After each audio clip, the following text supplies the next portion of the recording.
So today on HurtboxTV's Arcade Corner, we're going to be taking a look at Crown Samdux's SDB202 mechanical push buttons. Before that, we're going to be taking a look at the merch. You guys all know that I have shirts and hoodies and all that stuff available down in the description. If you go to streamlabs.com/merch/hurtbox or whatever the link is, I can never remember. You can go and get yourself a cool shirt like the MK Cross TK electric shirt, the Doing Electric shirt, and some of the other things like the Electric Squad shirts and hoodies. The first two were done by Deeb's Nuts over on Twitter, a great guy who does a bunch of great artwork, and I think they're actually rather cool. I own the shirts myself, and I love the designs. If you want to support the channel, go ahead and just get one down in the description. So Crown Samduxa, Crown over here, Samduxa over in Korea or Asia, manufactures a lot of things. They have buttons, and they also have the Crown lever series of arcade sticks, levers, whatever you want to call them. I've been a massive Crown fan for a while. I played on the 303 FK or whatever it's called when those things first came around. I hated the 307. I'm not going to get into that one. And I absolutely love the 309 MJ as well as the 309 Help Me lever that's in the Android 21 stick back there. So, oh yeah, I've also played on their original SDB201s. I forget what they're called, but they're the other Korean push buttons that are like these, but they're the non-mechanical push button variety. So, when I saw that they were coming out with mechanical push buttons, the SDB202s, I went and I bought a bunch from my favorite retailer, Arcade Shock.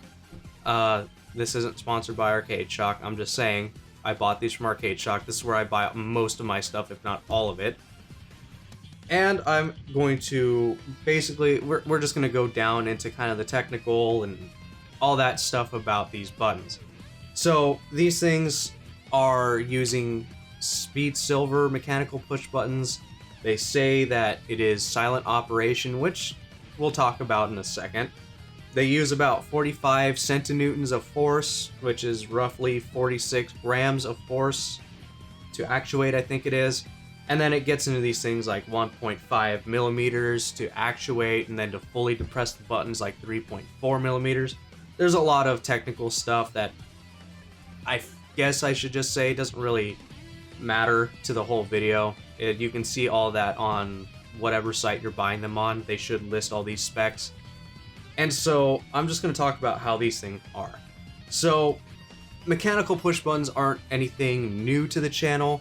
I've reviewed the Mix box, which its directional buttons were using Cherry MX switches. I've reviewed the Razer Panthera Evo, which is using Razer Zone switches for the push buttons. And while I did kind of like that, these things are their own completely different beast.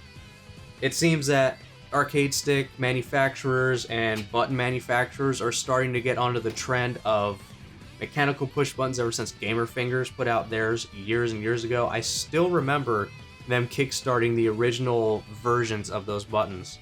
I remember people not liking those, but after playing on these, I think Gamer Fingers are worth giving a try. I'll probably try and get in touch with them or find some way to buy Gamer Finger buttons, because it's kind of hard. They're not really, they're usually sold out everywhere that I go.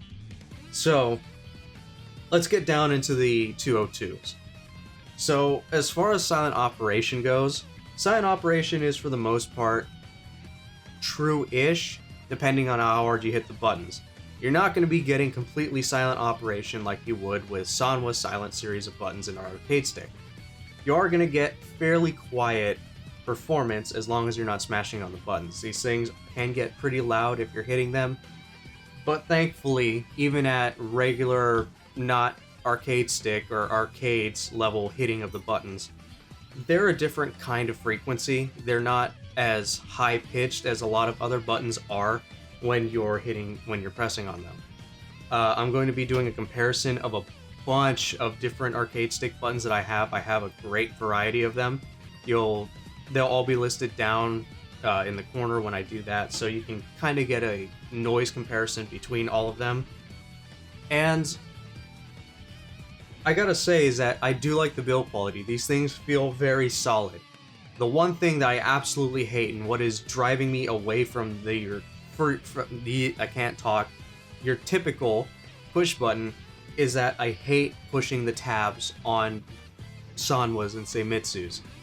They always break on me. I've started having these normal solid color Sanwas break on me because they're so difficult to get out of arcade sticks at sometimes. Like, I did a stream a couple of weeks back where I was just pulling buttons out and installing them into this stick and a few others. It is unbelievable to me how many Sanwa push buttons I broke the tabs on. The golden ones, metallic series, I've always said I don't like because they break easily on those tabs. I've had them break pushing them into arcade sticks, for crying out loud. And then I've had solid ones start and break on me because they require so much force just to push them in to snap them out. And I am just absolutely loving screw-in buttons because I can just tighten them and loosen them easily without fear of breaking anything. The other thing that I like besides its durability is the fact that these are actually completely swappable.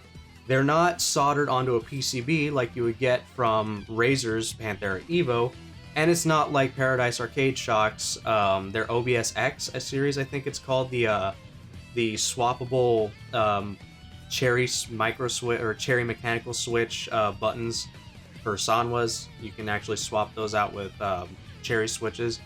I haven't tried them, but you know, they're probably great. They're kind of like Gamer Fingers. Gamer Fingers, I know they have a hot swappable. You can switch out whatever kind of mechanical push buttons that you want, and or what mechanical MX switches you want. And I'll be doing that in a future video. I have some on order, and I'll be doing that as kind of like, that'll be a cool video to try out. So I do like that you can swap them out. It's a little bit of a tricky process, so I'll be saving that for the separate video once I get those switches in. The only thing that I have to say is that it's going to be a little awkward if you're used to the typical feel and press and noise of Sanwa and Seimitsu's and even Crown's older buttons, because mechanical push buttons, they feel and operate a lot differently from normal arcade stick buttons. So really, I would recommend them. They're worth their price. They're great buttons. The only thing is that you're gonna have to get used to how they feel. If you have somebody that has these, try them out, but get 4 like I usually do, or 6, just to try them out and see if you like them. And if not, you know, you could probably sell them and I'll buy them. I don't know. We're gonna go and cut to the different. Now we're gonna cut to a game demo as well as comparing these to other buttons, so you can get a taste of what these all sound like.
So that's what these things sound like. That's what it plays like. They're excellent buttons for me. I haven't really picked any other sticks up that have different buttons since. And I absolutely love the Hori Hayabusas. I've been using them for like the last 3 or 4 years. And it's a shame that these are so good. I really want more of these, is what I'm trying to say. I'll probably go and buy some more later on. If you want to get stuff like this, like I featured in the video, you can go down to the link below. There's going to be a link to Arcade Shock's listings for these buttons. If you want to get the ones like I did, make sure that you get the clear ones, as the clear purples, and then the metallic series. I got the silvers. And then there's also going to be, I think I might show that in the B-roll here in the next one. So yeah, you can get those there. That's where I get all my arcade parts, is Arcade Shock. If you like the video, like it. If you disliked it, you know what to do. Subscribe, hit the bell notification, share the video, comment down what you want to see in the future. Follow me on Twitch and all that good stuff. Watch me when I stream, and go and pick up a shirt from the store. I'm Dan, and this is the end credits. Ha! One take!